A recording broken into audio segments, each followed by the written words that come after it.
This is a top 3 most important topic I will ever talk about, and it's how you have a timeless self and how you have a limited self. It's easier for me to explain to you and convince you that you have a limited self. You could probably admit yourself that you have a limited self, but it's much harder to explain to somebody that they have a timeless self. The reason you have a timeless self is because there's an ideal situation going on just in general, right? Life is ideal. This is awesome, right? And the ideal situation to all the people that are going, wait, the first counter to this is how come it's so bad and terrible and torturous? Well, here's the thing. It's plausible deniability, first off, for you. You can't deny that. There is plausible deniability that if you had unlimited time, you would torture yourself. You would put yourself through horrific things. For the contrast high, for when you leave that limited experience, you get that high from the low, and it's like, it's like finally jumping in a nice, liquidy, drinkable, cold, blue water. And you're like, oh. And if you're just like constantly never able to die, you would just get so bored. So there you go.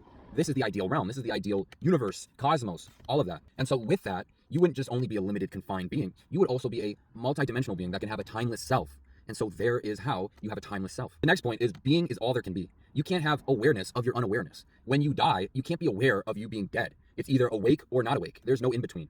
And so in order to experience something, right, to have a self, there needs to only ever be a self. A timeless self would come of that. That is how you have a timeless self. The final point I'll make to prove that you have a timeless self.